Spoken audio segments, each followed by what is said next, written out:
बेटा, हमारा एक्सीडेंट हो गया है। मुझे ज़्यादा चोट नहीं आई, पर तेरी माँ की हालत गंभीर है। कुछ पैसों की ज़रूरत है और तेरी माँ को खून चढ़ाना है। 62 साल के माधव जी ने अपने बड़े बेटे से फ़ोन पर कहा, पापा, मैं बहुत व्यस्त हूँ आजकल, मेरा आना नहीं हो सकेगा। मुझे विदेश में नौकरी का पैकेज मिला है, तो उसी की तैयारी कर रहा हूँ। आपका भी तो यही सपना था ना, इसलिए हाथ भी तंग चल रहा है। पैसे की व्यवस्था कर लीजिए, मैं बाद में दे दूंगा, उनके बड़े इंजीनियर बेटे ने जवाब दिया। उन्होंने अपने दूसरे डॉक्टर बेटे को फ़ोन किया तो उसने भी आने से मना कर दिया। उसे अपनी ससुराल में शादी में जाना था। हाँ, इतना ज़रूर कहा कि पैसों की चिंता मत कीजिए, मैं भिजवा दूंगा। यह अलग बात है कि उसने कभी पैसे नहीं भिजवाए। उन्होंने बहुत मायूसी से फ़ोन रख दिया।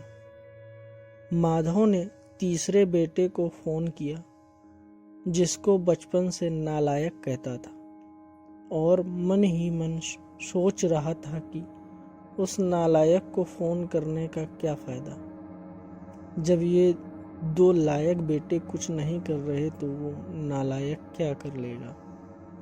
उन्होंने सोचा और बोझिल कदमों से अस्पताल में पत्नी के पास पहुंचे और कुर्सी पर ढेर हो गए। पुरानी बातें याद करने लगे। माधव राय जी स्कूल में शिक्षक थे।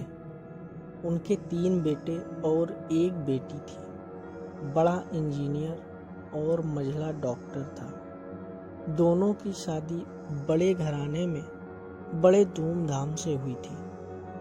दोनों अपनी पत्नियों के साथ अलग अलग शहरों में रहते थे।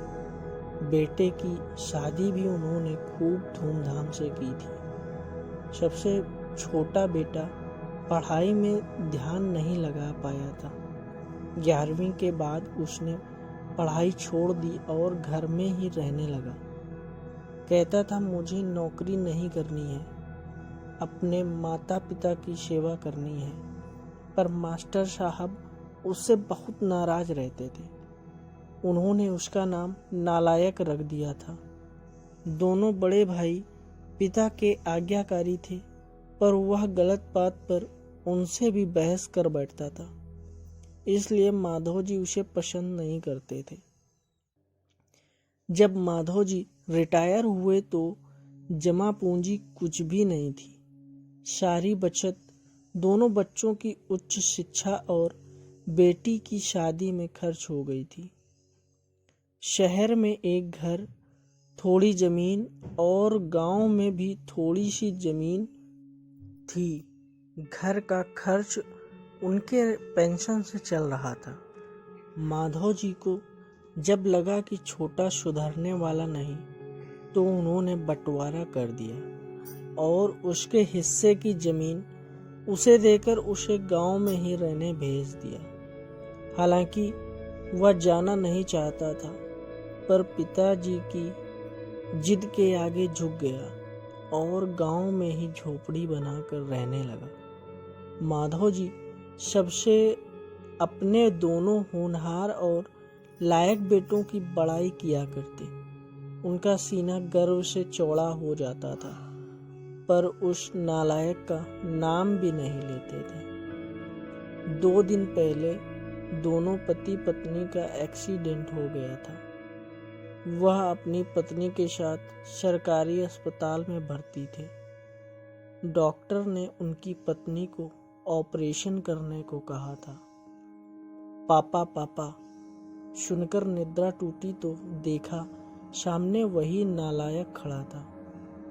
उन्होंने गुस्से से मुंह फेर लिया, पर उसने पापा के पैर छुए और रोते हुए बोला, पापा, आपने इस नालायक को क्यों नहीं बताया? पर मैंने भी आप लोगों पर जासूस छोड़ रखे हैं। खबर मिलते ही भागा आया हूँ। पापा के विरोध के बावजूद उसने उनको एक बड़े अस्पताल में भर्ती कराया, माँ का ऑपरेशन कराया, अपना खून दिया, दिन रात उनकी सेवा में लगा रहता कि एक दिन वह गायब हो गया। वह उसके बारे में फिर बुरा सोचने लगे थे कि तीसरे दिन वह वापस आ गया। महीने भर में ही माँ एकदम भली चंगी हो गई। वह अस्पताल से छुट्टी लेकर उन लोगों को घर ले आया।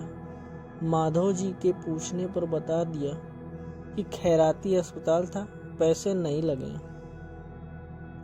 घर में नौकरानी थी ही। वह उन लोगों को छोड़कर वापस गांव चला गया। धीरे धीरे सब कुछ सामान्य हो गया। एक दिन यूं ही उनके मन में आया कि उस नालायक की खबर ली जाए। दोनों जब गांव के खेत पर पहुंचे तो झोपड़ी में ताला देखकर चौंके। उनके खेत में काम कर रहे आदमी से पूछा तो उसने कहा, यह खेत अब मेरे हैं। क्या? पर यह खेत तो। उन्हें बहुत आश्चर्य हुआ। हाँ, उसकी माँ की तबीयत बहुत खराब थी, उसके पास पैसे नहीं थे, तो उसने अपने सारे खेत मुझे बेच दिए। वह रोजी रोटी की तलाश में दूसरे शहर चला गया है। बस यह झोपड़ी उसके पास रह गई है। यह रही उसकी चाबी, उस आदमी ने कहा।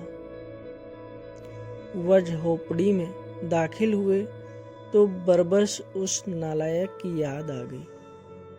टेबल पर पड़ा लिफाफा खोलकर देखा तो उसमें रखा अस्पताल का 9 लाख का बिल उनको मुंह चिढ़ाने लगा। उन्होंने अपनी पत्नी से कहा, जानकी, तुम्हारा बेटा नालायक तो था ही, झूठा भी है। अचानक उनकी आंखों से आंसू गिरने लगे और वह जोर से चिल्लाए, तू कहाँ चला गया नालायक?